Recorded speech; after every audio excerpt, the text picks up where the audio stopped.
നമസ്കാരം, ഇൻസൈഡിലേക്ക് സ്വാഗതം. ഇപ്പോൾ പശ്ചിമേഷ്യ ഒരു സമയത്ത് സംഘർഷഭരിതമായിരുന്നുവെങ്കിൽ ഇപ്പോൾ ഇന്ത്യൻ മഹാസമുദ്രവും സംഘർഷഭരിതമായി മാറിയിരിക്കുന്നു. യമനിൽ 1 ഡസനോളം വരുന്ന ഹൂതികളെ നിർത്തിക്കത്തിച്ചുവെന്നുള്ള പ്രഖ്യാപനം നടത്തിയിരിക്കുന്നു ട്രംപ്. അതിൻ്റെ വീഡിയോ ദൃശ്യമടക്കം പുറത്തുവിടുന്നു.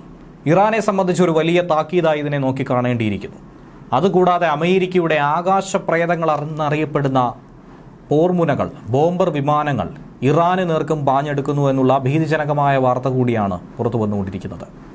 ഇതിലിപ്പോൾ ഇറാനും യമനിലെ ഹൂതിയുമതരും മാത്രമല്ല, മറിച്ച് ചൈനയും റഷ്യയും ഭയക്കേണ്ട വസ്തുതകൾ കൂടി ഉണ്ടെന്നുള്ള സൂചനയാണ് ലഭിക്കുന്നത്. ഇപ്പോഴുള്ള അമേരിക്കൻ കൊടുങ്കാറ്റിൽ ഹൂതികൾ വെന്ത് വെണ്ണീറായത് B-2 ബോംബറുകൾ മൂലമാണോ എന്നുള്ള ചോദ്യമാണ് ഉയരുന്നത്. ഇറാനും അവരുടെ പ്രതിനിധികൾക്കുമെതിരെ കൂടുതൽ നടപടി സ്വീകരിക്കുന്നുവെന്ന് അമേരിക്കൻ പ്രസിഡന്റ് ഡൊണാൾഡ് ട്രംപും അമേരിക്കൻ പ്രതിരോധ മേധാവി പീറ്റ് ഹെഗ്സത്തും നേരത്തെ മുന്നറിയിപ്പ് നൽകിയിരുന്നു. അതിന് പിറകെ തന്നെയാണ് ടെഹ്റാന്റെ പിന്തുണയുള്ള ഹൂതിയുമെതിരെ ചുട്ടരിച്ചിരിക്കുന്നത്. അത് തുറന്നുകൊണ്ടേയിരിക്കുന്നു. അതിൻ്റെ ഭയപ്പെടുത്തുന്ന ഒരു ദൃശ്യം ഇറാനായി പങ്കുവയ്ക്കുന്നു. സൈനിക നടപടിയുടെ വീഡിയോ ദൃശ്യങ്ങൾ കഴിഞ്ഞ ദിവസമാണ് ട്രംപ് ട്രൂത്ത് സോഷ്യൽ എന്ന് പറയുന്ന പ്ലാറ്റ്ഫോമിലൂടെ പുറത്തുവിട്ടത്. ഒട്ടനവധി ആളുകൾ അതിൽ കൊല്ലപ്പെട്ടു. സാധാരണ സിവിലിയൻസിനും ആക്രമണത്തിൽ പരിക്ക് സംഭവിച്ചു, മരണം വരിക്കേണ്ടി വന്നു എന്നുള്ള സൂചനകൾ കിട്ടുന്നുണ്ട്. എന്നാൽ ഇതിൻ്റെയൊക്കെ തന്നെ പ്ലാൻ ആൻഡ് ഓപ്പറേഷൻ നടത്തുന്ന ഇന്ത്യൻ മഹാസമുദ്രത്തിലെ തന്നെ വിദൂര ദ്വീപായ ഡീഗോ ഗാർഷയിലേക്ക് അമേരിക്ക B-2 സ്റ്റെൽത്ത് ബോംബറുകൾ അയച്ച് ഏതാനും ദിവസങ്ങൾക്ക് പിന്നാലെയാണ് ഈ ആക്രമണത്തെക്കുറിച്ചുള്ള വിവരം പുറത്തു വരുന്നത്. ഒരുപക്ഷെ ഈ ആക്രമണത്തിൽ ഈ B-2 വിമാനങ്ങളും പങ്കെടുത്തു എന്നുള്ള സ്ഥിരീകരിക്കാത്ത റിപ്പോർട്ടുകൾ പുറത്തു വരുന്നുണ്ട്. ഹൂതികൾക്കൊരു സാമ്പിൾ ഡോസ് മാത്രമാണ്. അവർക്ക് നേരെ മാത്രമല്ല, ഇറാനെതിരെയും വേണ്ടി വന്നാൽ പ്രയോഗിക്കാൻ വേണ്ടിയിട്ടാണ് B-2 സ്റ്റെൽത്ത് ബോംബറുകളെ ഡീഗോ ഗാർഷയിലേക്ക് കൊണ്ടുവന്നിരിക്കുന്നതെന്നാണ് അന്താരാഷ്ട്ര പ്രതിരോധ വിദഗ്ധർ പറയുന്നത്.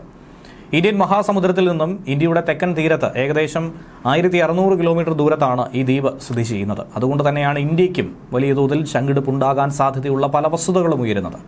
ഡീഗോ ഗാർഷയ്ക്ക് അടുത്തായിട്ടാണ് ഇറാനും സ്ഥിതി ചെയ്യുന്നത്. ഏറ്റവും കുറഞ്ഞത് 6ഓളം B-2 ബോംബർ വിമാനങ്ങൾ പെന്റഗൺ ഇന്ത്യൻ മഹാസമുദ്ര ദ്വീപിലേക്ക് അയച്ചുവെന്നാണ് മനസ്സിലാക്കാൻ കഴിയുന്നത്. പശ്ചിമേഷ്യയിൽ സംഘർഷം രൂക്ഷമാകുമ്പോഴാണ് ഇറാന് സന്ദേശം നൽകുന്ന രീതിയിൽ, ഒരു താക്കീത് നൽകുന്ന രീതിയിൽ ഇങ്ങനെ ഒരു നീക്കം നടത്തിയിരിക്കുന്നത്. ആകാശത്തിലെ ഭൂതങ്ങളെന്നാണ് കൊടിയ നാശം വിതയ്ക്കുന്ന B-2 സ്റ്റെൽത്ത് ബോംബറുകളെ വിളിക്കുന്നത്. ചൊവ്വാഴ്ച ദിവസമാണ് സ്വകാര്യ ഉപഗ്രഹ ഇമേജിംഗ് കമ്പനിയായിട്ടുള്ള പ്ലാനറ്റ് ലാബ്സ് ഒരു ചിത്രം പുറത്തുവിട്ടത്, സാറ്റലൈറ്റ് ചിത്രം. അതിനെക്കുറിച്ചൊക്കെ തന്നെ നേരത്തെ ചർച്ച ചെയ്തതായിരുന്നു. എന്നാൽ അതേ ദിവസം തന്നെ ഹൂതികൾക്ക് നേരെ കനത്ത ഒരു ആക്രമണം ഉണ്ടായിരിക്കുന്നു. അന്ന് പുറത്തുവിട്ട ചിത്രത്തിൽ ദ്വീപിലെ ടാർമാക്കിൽ 6ഓളം അമേരിക്കൻ ബോംബർ വിമാനങ്ങളും മറ്റുള്ളവയെ മറയ്ക്കുന്ന തരത്തിലുള്ള ഷീൽഡ് ഷെൽട്ടറുകളും കാണിക്കുന്നുണ്ട്. ഇറാന്റെ തെക്കൻ തീരത്ത് നിന്നും 3900 കിലോമീറ്റർ അകലെയുള്ള ഈ ദ്വീപ് വ്യോമത്താവളത്തിൽ ടാങ്കറുകളും കാർഗോ വിമാനങ്ങളും അടക്കം ഉൾപ്പെടുത്തിയിട്ടുണ്ടെന്നാണ് മനസ്സിലാക്കാൻ കഴിയുന്നത്. ഡീഗോ ഗാർഷയിലെ ഈ മേഖലയിൽ 6 സപ്പോർട്ട് വിമാനങ്ങളും ഞായറാഴ്ച തന്നെ പ്ലാനറ്റ് ലാബ്സ് പുറത്തുവിട്ട എയർബേസ് ഉപഗ്രഹ ചിത്രത്തിലൂടെ കാണാൻ സാധിക്കുന്നുണ്ട്. എന്നാൽ റഡാറുകളുടെ കണ്ണുകൾക്ക് കാണാൻ കഴിയാത്ത വിധത്തിലുള്ള സ്റ്റെൽത്ത് ബോംബറുകളെ ഇവിടെ ഒളിപ്പിച്ചിട്ടുണ്ട് എന്ന് അന്താരാഷ്ട്ര മാധ്യമങ്ങളും ചൂണ്ടിക്കാണിക്കുന്നുണ്ട്. ഏറ്റവും അധികം അമേരിക്കയുടെ തന്നെ പേരുകേട്ട യുദ്ധക്കപ്പലുകളായിട്ടുള്ള കാൾ വിൽസണും ഹാരിയസ് ട്രൂമാനും ഒക്കെ ഈ മേഖലയിലേക്ക് അയച്ചതിന് പിറകെയാണ് വിമാനങ്ങളുടെ ചിത്രമടക്കം പുറത്തു വന്നത്. യുദ്ധവിമാനങ്ങളെ വിന്യസിച്ചതായും പടക്കപ്പലുകൾ അയച്ചതായും ഒക്കെ അമേരിക്ക സ്ഥിരീകരിക്കുന്നത് ഇറാൻ അതിശക്തമായൊരു സന്ദേശം നൽകാൻ കൂടിയിട്ടാണ്. ഇറാൻ ഒരു കാരണവശാലും ഒരിക്കലും ആണവ പദ്ധതി തുടരരുത് എന്നുള്ള മുന്നറിയിപ്പ് ട്രംപ് നൽകിയതിന് പിന്നാലെ ഇറാനെതിരെ കടുത്ത ഭീഷണികൾ ഉയർത്തി തന്നെയാണ് മുന്നോട്ട് വന്നിരിക്കുന്നത്. ഈ സൈനിക താവളത്തിൽ $2 ബില്യൺ വിലമതിക്കുന്ന അത്യാധുനിക നൂതന സാങ്കേതിക വിദ്യകൾ ചേർത്ത് സമന്വയിപ്പിച്ചുള്ള ഈ യുദ്ധവിമാനങ്ങളുടെ സാന്നിധ്യം അറിയിച്ചത് തന്നെ അതിൽ വലിയൊരു അടി തന്നെയാണ്. നേരത്തെ ആണവ കരാറിന്റെ പേരിൽ ട്രംപും ഇറാനുമായി ഒന്ന് ഉടക്കിയ വിഷയമൊക്കെ നമുക്കറിയാവുന്നതാണ്. ഇറാൻ ഒരു കരാറിൽ ഒപ്പുവെച്ചില്ലെങ്കിൽ അതിഭീകരമായ ബോംബിംഗ് ഉണ്ടാകുമെന്ന താക്കീത് നേരത്തെ നൽകിയിരുന്നു. എങ്ങനെയെന്ന് ചോദിച്ചാൽ അവർ ഇതിന് മുൻപ് കണ്ടിട്ടില്ലാത്ത തരത്തിലുള്ള ബോംബിംഗ് ആയിരിക്കും. B-2 വിമാനങ്ങളെക്കുറിച്ച് നേരിട്ട് എടുത്തു പറയാതെ തന്നെ ഈ മേഖലയിലെ അമേരിക്കയുടെ പ്രതിരോധ നില മെച്ചപ്പെടുത്താൻ വേണ്ടി അമേരിക്കൻ സൈന്യം തന്നെ കൂടുതൽ വിമാനങ്ങളെയും മറ്റ് വ്യോമ പ്രതിരോധ സംവിധാനങ്ങളെയും അയക്കുമെന്നാണ് പെന്റഗൺ വക്താവ് ഷോൺ പാർണലും സ്ഥിരീകരിച്ചിരിക്കുന്നത്. അമേരിക്കയും അവരുടെ പങ്കാളികളും പ്രാദേശിക സുരക്ഷയിൽ അങ്ങേയറ്റം പ്രതിജ്ഞാബദ്ധരാണ്. കൂടാതെ മേഖലയിൽ ഒരു കാരണവശാലും സംഘർഷം കൊണ്ടുപോകാതിരിക്കാൻ, അത് വഷളാക്കാതിരിക്കാൻ ശ്രമിക്കുന്ന നീക്കങ്ങൾ അവലംബിക്കും. എന്നാൽ അതിന് വിഘാതമായി ഏതൊരു ശക്തിയുണ്ടോ അവരോടൊക്കെ തന്നെ പ്രതികരിക്കാൻ തങ്ങൾ തയ്യാറാണെന്നാണ് പറഞ്ഞിരിക്കുന്നത്. ഈ B-2 വിമാനങ്ങളുടെ വിന്യാസം ഇറാന് സന്ദേശം മാത്രമല്ല നിരവധി സന്ദേശങ്ങൾ അയക്കാൻ വ്യക്തമായി രൂപകൽപ്പന ചെയ്തു തന്നെയാണ്. മുൻ അമേരിക്കൻ വ്യോമസേന കേണലാണ് ഇക്കാര്യത്തെക്കുറിച്ചുള്ള സൂചനകൾ നൽകുന്നത്. യമനിൽ ഹൂതികളെ ഇനി ഒരു കാലത്തും പിന്തുണയ്ക്കരുത്, അവരെ പിന്തുണച്ചു കഴിഞ്ഞാൽ അത് അവസാനിപ്പിക്കാനുള്ള ഒരു താക്കീതായും മുന്നറിയിപ്പായും ഇതിനെ നോക്കി കാണേണ്ടതുണ്ട്. പുതിയൊരു ആണവ കരാർ ആഗ്രഹിക്കുന്നു എന്നുള്ളതാണ് ട്രംപ് തന്നെ ചൂണ്ടിക്കാണിച്ചിരിക്കുന്നത്. ഇറാൻ US-ഉമായി ചർച്ചകൾ തുടങ്ങിയില്ലെങ്കിൽ നേരിട്ടോ അല്ലാതെയോ അതിൻ്റെയൊക്കെ തന്നെ അനന്തര ഫലങ്ങൾ ഇറാന്റെ ആണവായുധ പദ്ധതിയുടെ നാശമായി ഭവിക്കുമെന്നാണ് പറയുന്നത്. കഴിഞ്ഞ മാസം ഇറാനിയൻ പരമോന്നത നേതാവായിട്ടുള്ള ആയത്തുള്ള അലി ഖമീനിക്ക് അയച്ച കത്തിൽ പുതിയ ആണവ കരാറിലെത്താനോ അനന്തരഫലങ്ങൾ നേരിടാനോ ആണ് ട്രംപ് 2 മാസത്തെ സമയപരിധി നൽകിയിട്ടുള്ളത്. 2 ചോയ്സ് മാത്രം.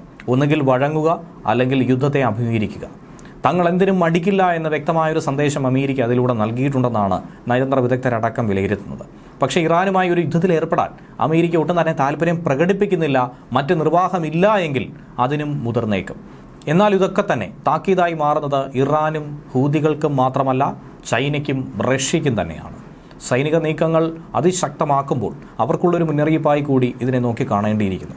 ഇൻഡോ പസഫിക് മേഖലയിൽ തങ്ങളുടെ താല്പര്യം സംരക്ഷിക്കണമെങ്കിൽ അതിലാരും തന്നെ ഇടപെടാൻ പാടില്ല.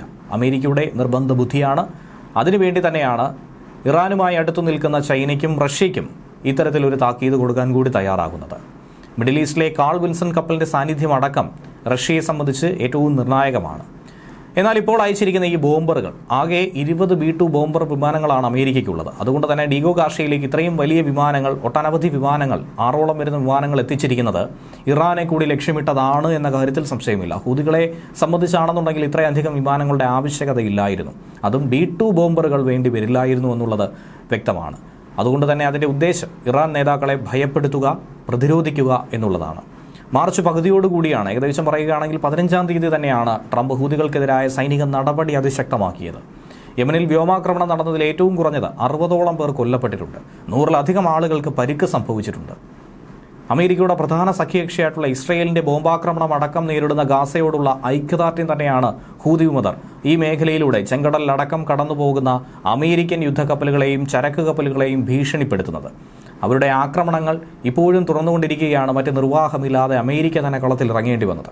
ഏറ്റവും സങ്കീർണമായ വ്യോമ പ്രതിരോധ സംവിധാനങ്ങളെയൊക്കെ തന്നെ മറികടന്ന് കടന്നുപോകാൻ കഴിയുന്ന അത്യാധുനിക ബോംബറുകളാണ് B-2. അതുകൊണ്ട് തന്നെയാണ് ഇവയെ ആകാശത്തിലെ പ്രേതങ്ങളെന്ന് പോലും വിളിക്കുന്നത്. യമനിൽ ഹൂതികൾക്കുള്ള പിന്തുണ അവസാനിപ്പിക്കുക, നേരിട്ടുള്ള മുന്നറിയിപ്പോ അല്ലെങ്കിൽ പുതിയ ആണവ കരാറിനെക്കുറിച്ച് ചർച്ച ചെയ്യാനോ തയ്യാറാവുക എന്നുള്ള സമ്മർദ്ദമാണ് ടെഹ്റാനിൽ ഇപ്പോൾ ട്രംപ് ചെലുത്തുന്നത്. അതിനുള്ള പ്രധാനപ്പെട്ട ഒരു മാർഗം തന്നെയാണിത്. ഇറാനെതിരായിട്ടുള്ള ആക്രമണം തടയാൻ വേണ്ടി സംയുക്ത താവളത്തെ ലക്ഷ്യമിടാൻ പോലും ഇറാൻ ഒരുപക്ഷെ തയ്യാറായേക്കുമെന്നാണ് മനസ്സിലാക്കാൻ കഴിയുന്നത്. ഡീഗോ ഗാർഷ്യയ്ക്കെതിരായിട്ടുള്ള ഒരു ചെറിയ ആക്രമണമെങ്കിലും ഉണ്ടാകാൻ സാധ്യതയുണ്ടെന്നും അമേരിക്ക നോക്കി കാണുന്നു. അതിൻ്റെ അനന്തരഫലങ്ങളെ ഒരിക്കലും അനുഭവിക്കാതെ തങ്ങളെ മാത്രം ആക്രമിച്ച് രക്ഷപ്പെടാൻ കഴിയില്ല എന്നാണ് ചില ഇറാനിയൻ ഉദ്യോഗസ്ഥർ പറയുന്നത്. ദ്വീപിലേക്ക് മിസൈലുകൾ തൊടുത്തുവിടുമെന്ന് ചിലർ നിർദ്ദേശിക്കുന്നുണ്ട്. എന്തെങ്കിലും ആക്രമിക്കുക എന്ന ഉദ്ദേശം മാത്രമല്ല, മറിച്ച് എല്ലാത്തിനെയും നശിച്ച് നാമാവശേഷമാക്കുക എന്നുള്ളതാണ് ലക്ഷ്യം. അമേരിക്കയ്ക്ക് ഞങ്ങൾ ഗൗരവമുള്ളവരാണെന്ന് വ്യക്തമായൊരു സന്ദേശം അയക്കാൻ ഈ ആക്രമണത്തിലൂടെ സാധിക്കുമെന്നാണ് ഇറാനിയൻ ഉദ്യോഗസ്ഥർ ദ ടെലഗ്രാഫിനോട് പറഞ്ഞിരിക്കുന്നത്. ഡീഗോ ഗാർഷ്യയുടെ വിദൂര സ്ഥാനം ശത്രു ആക്രമണത്തിന് വിധേയമാകില്ല എന്ന് ഈ അടുത്ത കാലം വരെ കരുതിയിരുന്നു. കുറച്ചുകൂടി ലളിതമായി പറഞ്ഞാൽ തിരുവനന്തപുരം ജില്ലയിൽ നിന്നും ഏകദേശം 1960 കിലോമീറ്റർ തെക്ക് പടിഞ്ഞാറ് മേഖലയിലും ടാൻസാനിയയ്ക്ക് 3500 കിലോമീറ്റർ കിഴക്ക് ഭാഗത്തും ഇന്ത്യൻ മഹാസമുദ്രത്തിൻ്റെ മധ്യഭാഗത്തുമായിട്ടാണ് ഈ ചെറുദ്വീപ് സ്ഥിതി ചെയ്യുന്നത്. ഇറാനും ഡീഗോ ഗാർഷ്യയും തമ്മിലുള്ള ഏറ്റവും കുറഞ്ഞ ദൂരം തന്നെ 3795 കിലോമീറ്ററാണ്. ഡീഗോ ഗാർഷ്യയ്ക്ക് വ്യോമത്താവളത്തിൻ്റെ ഏപ്രിലിൽ പാർക്ക് ചെയ്തിരിക്കുന്ന 6 KC-135 ടാങ്കറുകളുടെ സഹായത്തോടെ തന്നെ B-2 ബോംബർ വിമാനങ്ങളെ ഈ ദൂരത്ത് എത്താനായി സാധിക്കും. എങ്ങനെയെന്ന് ചോദിച്ചു കഴിഞ്ഞാൽ വായുവിൽ വെച്ച് തന്നെ ഇന്ധനം റീഫ്യൂവൽ ചെയ്യാനായി കഴിയുമെന്നുള്ളതാണ് മറ്റൊരു സവിശേഷത. ആകെ മൊത്തം 20 സ്റ്റെൽത്ത് ബോംബറുകൾ മാത്രമാണ് B-2 വിഭാഗത്തിൽ വ്യോമസേനയ്ക്കുള്ളത്. മൊത്തം 20-ൽ 35% വരെ വിമാനങ്ങളെ ഇന്ത്യൻ മഹാസമുദ്രത്തിൽ തന്നെ വിന്യസിച്ചു കഴിഞ്ഞിരിക്കുന്നു. അറ്റകുറ്റപ്പണികളും മറ്റ് ഘടകങ്ങളും കാരണമാണ് B-2 സേനയുടെ ഒരു ഭാഗത്തെ മാത്രം ഏത് സമയവും പ്രവർത്തനക്ഷമമായി ഉപയോഗിക്കാൻ കഴിയുന്ന രീതിയിൽ അണിനിരത്തുന്നത്. പക്ഷേ ഇപ്പോൾ സാധാരണ കൊടുക്കുന്നതിലും ഏറ്റവും ഉയർന്ന ശതമാനമായി തന്നെയാണ് ഇപ്പോൾ ഡീഗോ ഗാർഷ്യയ്ക്ക് ഇറാന് വേണ്ടി നൽകിയിരിക്കുന്നതെന്ന് വേണം മനസ്സിലാക്കാൻ. ന്യൂസ് ഡെസ്ക് മലയാളി വാർത്ത.